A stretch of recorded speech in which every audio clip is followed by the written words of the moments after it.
Phonymalism using in Java. Then page, enter, phonymalism,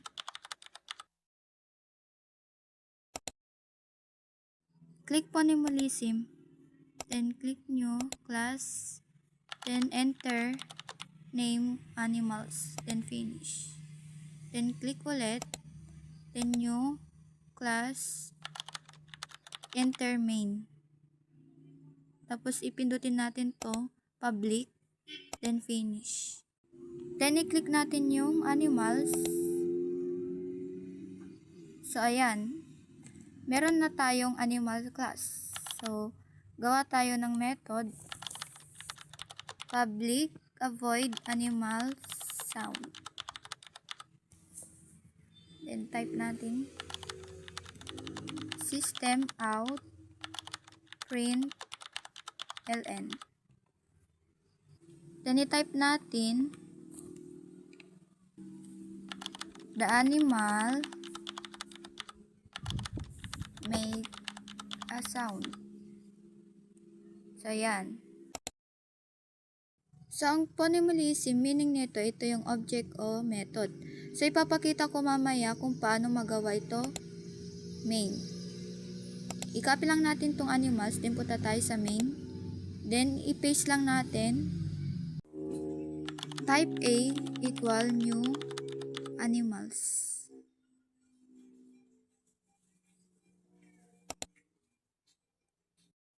So pwede din natin palitan yung A ng animals.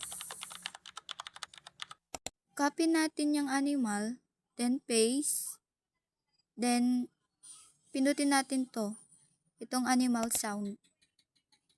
Yan. So, pwede na nating i-run. So, okay.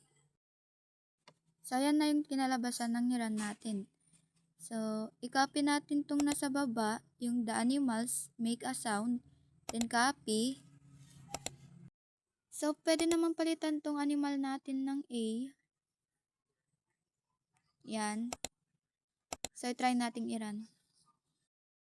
So, napapansin nyo, meron tayong superclass animal. And then, meron tayong method na sounds animals. So, i-copy natin to. And then, i-paste out natin sa baba. So, palitan natin siya ng pig. Tapos, tanggalin din natin tong public. So, napapansin nyo, meron tayong superclass na animals. Then, na-extend natin siya. Tapos, lalagyan din natin siya ng animals.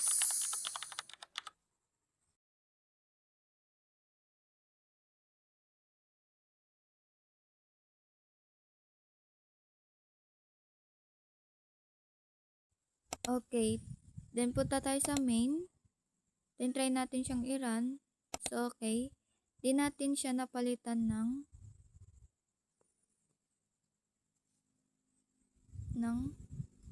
the animals make a sound ng oing oing. Yan. So, i-run na natin. Then, i-comment natin to. So, ayan. Punta tayo sa animals. So, napapansin nyo, meron tayong superclass na animals. And then, meron tayong method na animal sound. Ayan. Then, punta tayo sa main. Then, i-type natin dito yung pig. New pig. Then, yan. Then, maglagay tayo ng P animal sound. Then, i-run natin. Yan. So, okay na. Try natin gumawa ng iba. Then, copy natin to. Then, i-paste out. Then, palitan natin ng pig ng dog. I-copy natin yung dog. Tapos, punta tayo sa main. Then, i-paste out natin yung dog na kinopy natin. Then, D equal new dog. Then, type D. Tapos, i-click natin tong animal sound. Then, pwede na nating i-run. So, ayan, napapansin nyo, hindi natin napalitan ng burf yung oink oink. So, i-run na natin.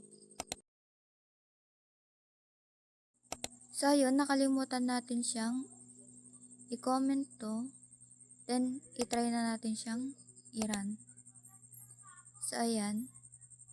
So, ayun, hanggang dito na lang. Thank you for watching.